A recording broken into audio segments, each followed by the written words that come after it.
कह रही हैं, सुन के मुरली मचल गई होएगी। भैया कह रही है मेरे लाला की बंसी बजती है ना जब पागल हो जाती हो। सुन के मुरली मचल गई होएगी, बाकी धुन पे फिसल गई होएगी। हरी लाल मेरे को दोष लगावे, मारी तेरी अकल गई होएगी।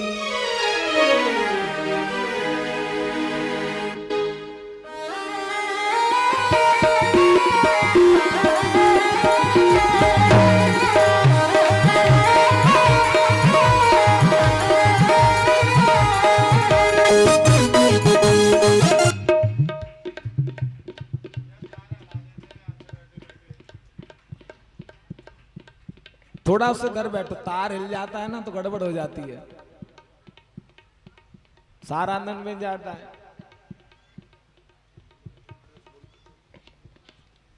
तो आज मैया ने कहा, अरे गोपियों मेरे लाला की बंसी बजती है, उस बंसी को सुनकर के तुम्हारा तन मन सब भूल जाती हो और सारा नुकसान खुद करती हो और दोष लगाने के लिए मेरे कन्हैया के पास आ जाती हो, थोड़ी सी भी लाज नहीं आती।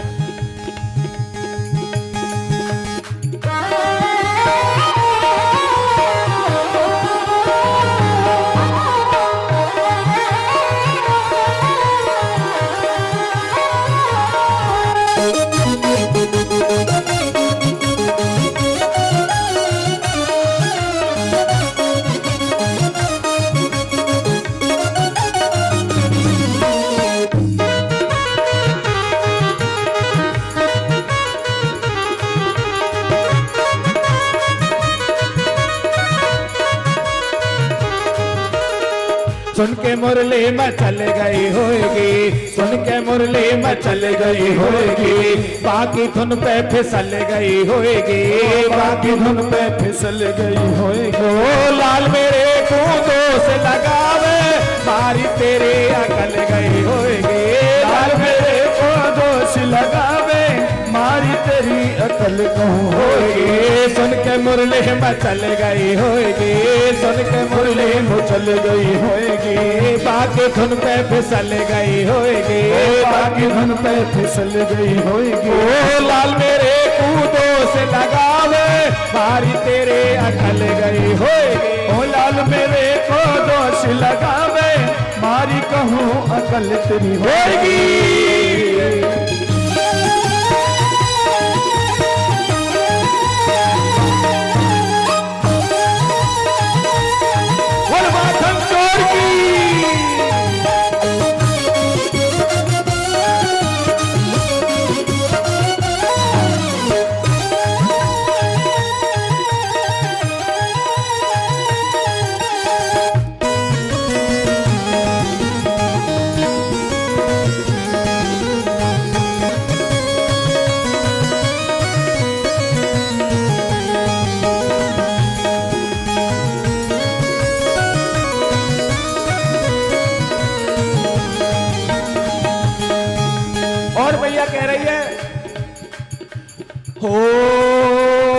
इतने झूठे करके बहाने दोष लगाने आती हो, इतने झूठे करके बहाने दोष लगाने आती हो, इतने झूठे करके बहाने दोष लगाने आती हो, करके नए बहाने दोष लगाने आती हो।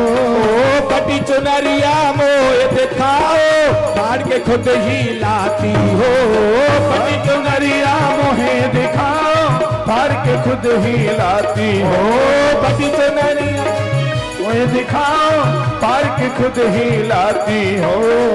कहीं पे चूनर उलझ गई होगी, कहीं पे चूनर उलझ गई होगी, कहीं पे चूनर उलझ गई होगी, कहीं पे चूनर उलझ गई होगी। ये सुन के मुरली में चल गई होगी, सुन के मुरली गई होगी। ओ लाल मेरे को तो से लगावे, पारी तेरे अकल गई होएगी। लाल मेरे को दोष लगावे, मारी तेरी अकल कहीं होएगी।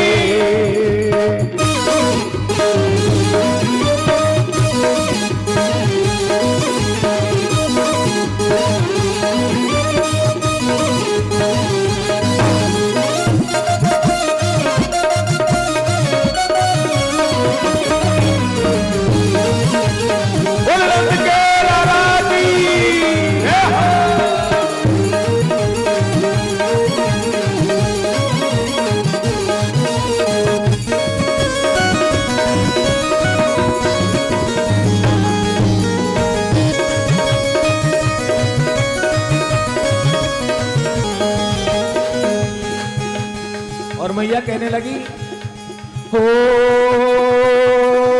नित्य झूठे करके बहाने दोष लगाने आती हो। नित्य करके रोज बहाने सुताने आती हो। नित्य झूठे करके बहाने दोष लगाने आती हो। नित्य करके रोज बहाने दोष लगाने आती हो। पति चुनरिया मोह दिखाओ, फाड़ के खुद ही लाती हो। पति चुनरिया मोहे दिखाओ, फाड़ के खुद ही लाती हो। कहीं पे चुनर उलझ गई होगी, कहीं पे चुनर उलझ गई होगी। सुन के मुरली मचल गई होगी, सुन के मुरली मचल गई होगी। लाल मेरे को दोष लगावे, मारी तेरी अकल गई होगी। लाल मेरे को दोष लगाओ, मारी कहूँ अकल गई होगी।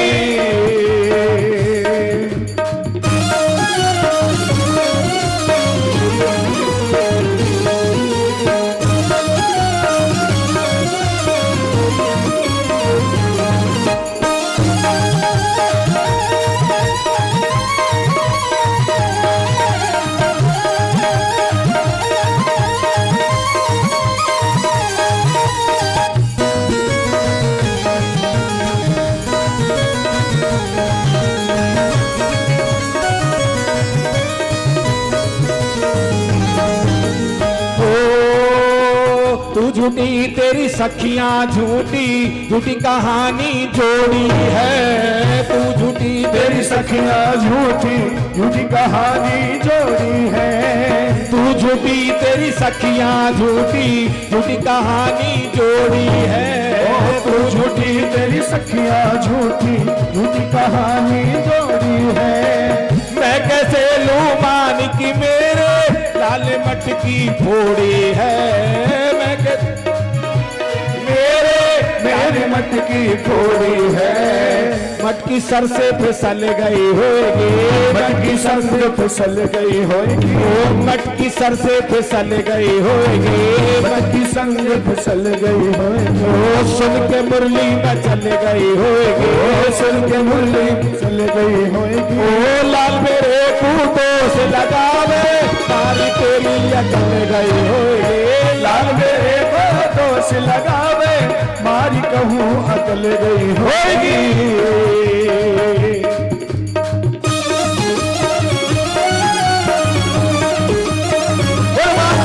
भगवान की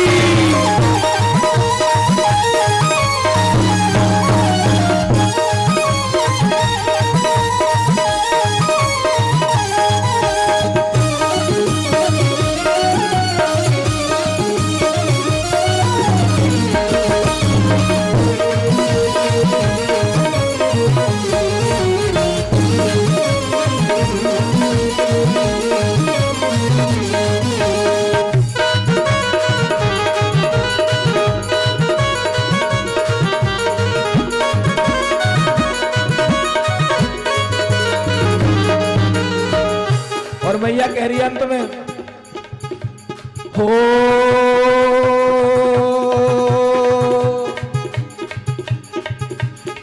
मेरो मोहन सीधो साधो काहे दोष लगाए रही।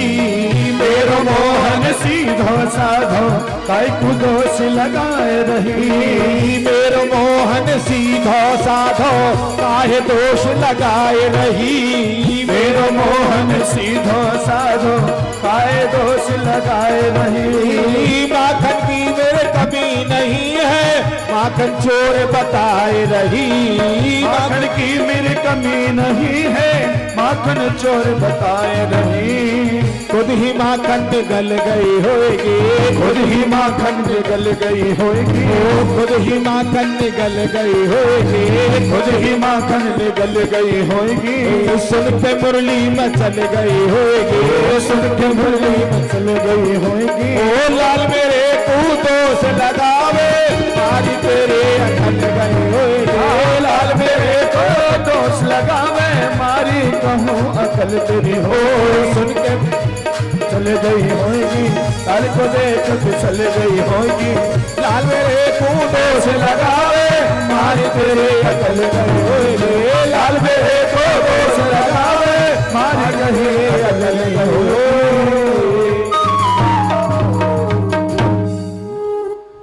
मेरो मोहन सीधो साधो काहे दोष लगाए रही। अरे माखन की मेरे कमी नहीं है, माखन चोर बताए रही। माखन के मेरे कमी नहीं है, माखन चोर बताई रही। खुद ही माखन निगल गई होएगी, खुद ही माखन निगल गई होएगी। सुन के मुरली मचल गई होएगी। अरे लाल मेरे को दोष लगा में, मारी तेरी अकल गई होगी। मैया कहने लगी सारा काम खुद करती हो और दोष मेरे लाला पर लगाती हो। आज सभी गोपियों को मैया ने अपने आंगन से लौटा दिया है।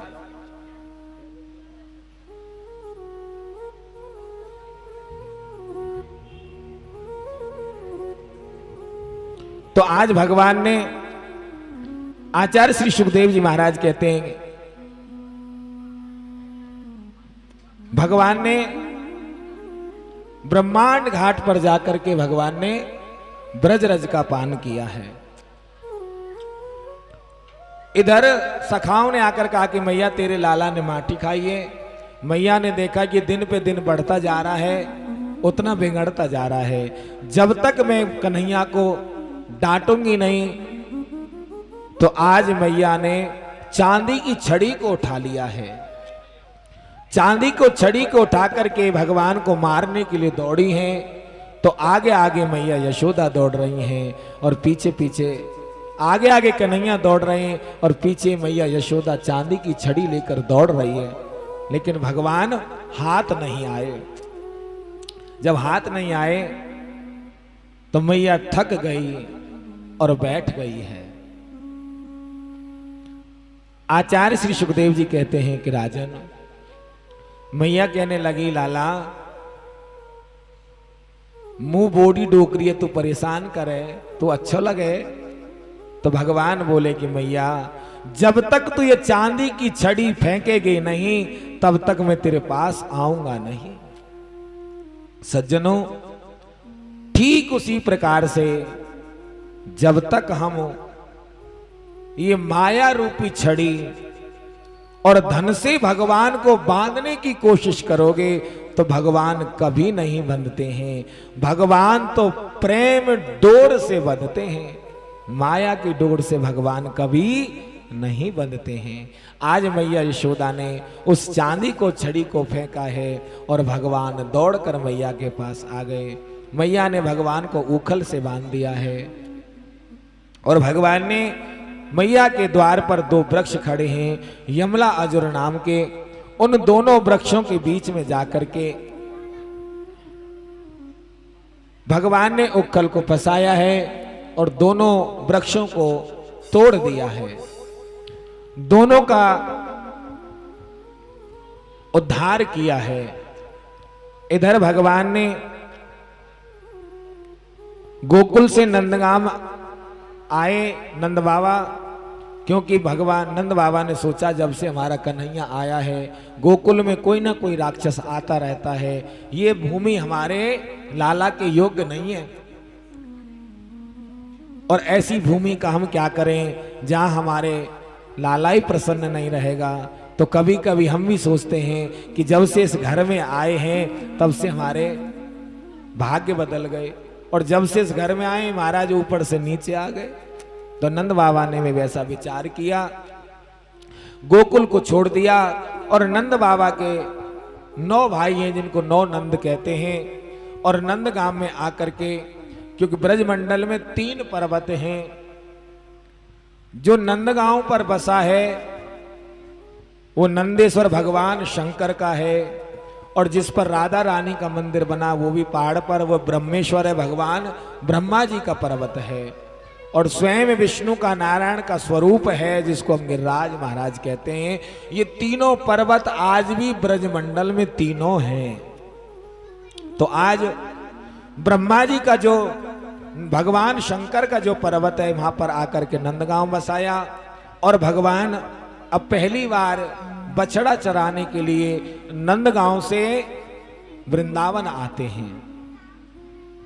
यहीं पर वत्सासुर नाम का एक राक्षस आया, भगवान ने उनका उद्धार किया है, और इधर एक बकासुर नाम का राक्षस आया, भगवान ने उनका भी उद्धार किया।